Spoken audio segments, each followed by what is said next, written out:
Eternal MMA flyweight champion, the #1 flyweight in Australia, Shannon Ross. What's going down, man? How are you, man? How's things? Good, man. Good.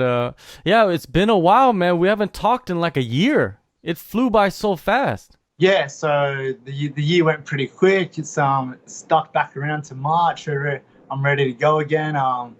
Sort of had a bit of a quiet year last year with fighting and hoping to get what I could get done. But in saying that, I had a busy year with family and a new baby and a new house, and yeah, so I've still been busy, still training, still.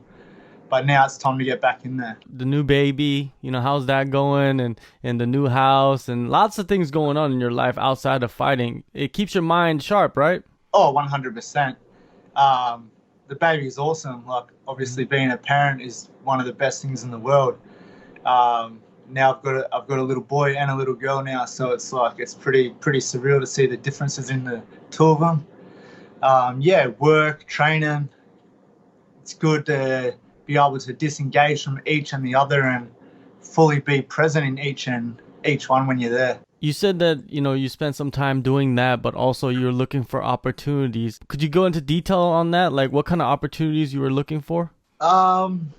I was hoping to have another fight by the end of the year. So we looked at Eternal, and we did look to go to bantamweight at the end of the year there for the November card for Melbourne before they had the UFC. Sort of that just fell apart, and then I was hoping to get a flyweight fight right at the end of the year, but that didn't happen either. So we're back here to the first show on the Gold Coast, and yeah. So other than that, I was obviously trying to get to the UFC and get to the main goal and try to hit that goal, but it's just obviously not happening yet. Obviously, just need to keep chipping away in the local circuit and keep beating the guys that come through, and then wait till we get our shot. Yeah, you are the man out there, man. You're the guy that everybody's chasing right now and trying to take your spot. And Yeah. and I guess that's gonna prepare you for the UFC when when you do get there. Is Yep. that attention, that placement of, like having something that everybody else wants, and that's gonna be to your advantage. Yeah, 100%. Like, obviously for a while now, there's been this little target on my back, and people want to come and try to take my spot. So every fight, the last few fights anyway, the guys have all been ranked below me. So in the long scheme of things, it doesn't really help me when I beat them because I'm still above them. But it helps them a lot if they win. So for me to prepare, I still look at it as like the hardest fight that I'm going to have to the day. So I still prepare 100%. I still focus on everything. I still get everything right. I'm still 100% in. There's no shortcuts just because I'm up here. So that keeps me hungry and driven, and knowing these guys want to come in and try to take my spot, it lights that fire. Yeah, so it keeps me prepared pretty well. A year is a long time, and like you said, you kept training. Did you decide to work on particular parts of your game more than others, or did you just continue your regular routine of just grinding it out? Yeah, we focused on a few little different aspects, just to bring my overall game up to a higher level. Obviously, I think I'm pretty well rounded everywhere as it is, but we've tweaked a few little spots and made some little adjustments where I think I needed to, and then will make me more competitive. So it'll be cool to see come around March when I fight to see how these differences come into effect when we fight. Have you been working with anybody new in that time? I've started training at a new team, Combat Training Center on the coast. Okay. I still love all my team down at Puma. I just wanted to go somewhere and refresh and revigorate and get that. I was feeling a little bit stagnant where I was, so now I'm here. I'm getting coached by Steve and Elliot Compton. Obviously, Elliot's a world-class Muay Thai fighter, and he fights on 1FC. He's got a big fight coming up. It hasn't been announced yet, and I don't want to spoil it. So that's cool. Elliot's a brown belt, Steve's a black belt. And I've also been like working super, super close with one of my good mates, James Sargentson. He's a BJJ black belt as well.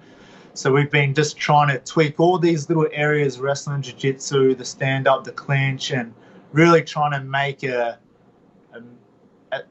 good change in my overall game to make me more competitive everywhere. So the Compton, Elliot Compton, they're the coaches for the combat training center. I didn't know that. That's something new. Yeah, Elliot and Steve. Steve's his dad, Yeah. so Yeah. they're the head striking coaches down there.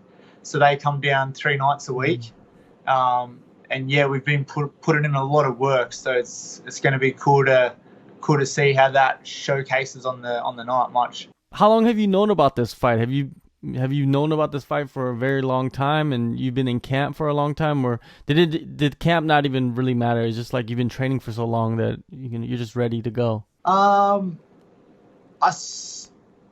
They were asking for this fight at the end of last year, and they wanted to do it in Perth, but for me as the champion, for me to go to Perth, I lose a lot of money. And obviously being a father and that aspect, it's sort of, I think I deserve the right to fight it in my hometown and earn extra money the way I do with sponsors and all those sort of different aspects. So that's why we didn't get it done at the end of last year. I wanted to get it done for the November card straight after the UFC, but that was too quick for a turnaround for Stephen. So I knew the fight's been on the radar for a while. I've obviously been training a lot. I took a little break in the end of December and early January. I went out to Japan for a couple of weeks. I got some training in there as well, so that was really good. And then I sort of got straight back. I was back home a week, and they pretty much they hit me up, said, "Yeah, do you want to do it?" I said, "Done." Straight away. Let's sit down, go over the basics of the contract, and it was all easy work. Signed it up, ready to go. Yeah, makes sense, man.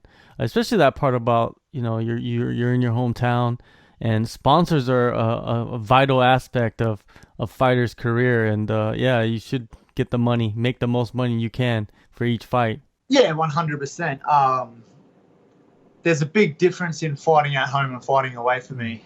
Obviously, I've been fighting for a pretty long time, so I've got a good fan base, and I sell a lot of tickets and a lot of tables, and a lot of sponsors that come along and purchase tables and pay me cash to fight. So obviously fighting at home it's a massive thing for me, and especially for my family. And if you want to be a professional in this sport, you gotta look at it that way.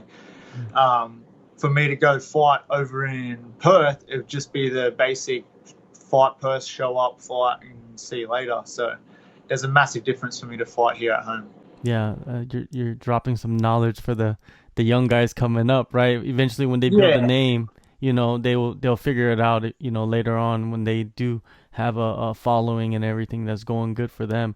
Now, your fight, man, your title defense, you're facing Steve Erceg. He earned it, I believe, in his last performance versus Paul Loga. Looking back at his fights, what do you think about him? Obviously Steve's good. He's earned it, and he's here for a reason. So yeah, we're definitely not taking this fight light, like I don't take any fight light. Yeah, he's earned it. He's had a couple good wins in a row. He's probably the only guy that deserves a shot right now on the Australian side of the flyweight scene.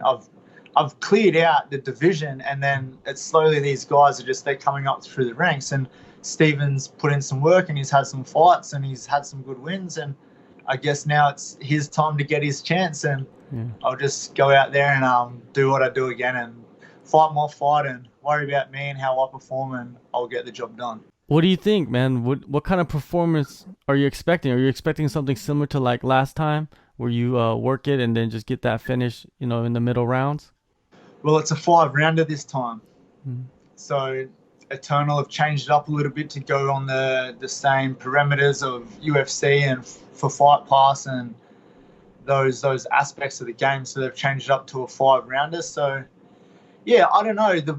The way I fight, I don't really change to my opponent. I like to fight exactly what's in front of me there at that second and what's happening in those transitions, and I like to fight exactly what's there. So to tell you how it's going to go, it's hard to say, but I'll be ready for 5 rounds, or I'll be ready to put him away.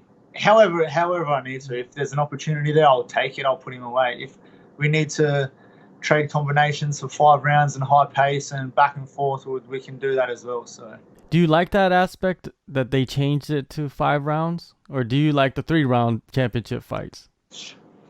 well, to me, when we, like you just said before, like the business aspect of it, I think it's pretty silly, right? Because they're not paying me 5 rounds. We're nearly at 2 fights. They're not paying me another fight's purse on top of what I usually get paid. So in that aspect, I think it's silly. Also, I think it's silly because 5 rounds, that's a UFC headline event or title fight. And how many guys are doing that? There's not very many. So in the big scheme of things, from the business perspective, I think it's a little bit weird and strange to be pushing this on fighters that I work 40 hours a week. If you're going to pay me as a professional athlete and there's good money there where I can take time off work, no worries. But I also like it because I like the high pressure, the high pace. And I think as the rounds go on, it helps me more. So I do like that as well. And I do like that when I get to the UFC, I've already competed at 5 rounds. All right, well, man, March 7th, Eternal MMA 52. That's the easiest way to You're say back. it. You're back, Yeah, man. so And I'm excited to see you back in that cage, man. It's been too long, man. You're one of the guys, one of the most exciting guys coming up in Australia. And, you know, the UFC, Ryzen, I don't even know, man. Like, they need to wake up and sign you, man, like after this fight.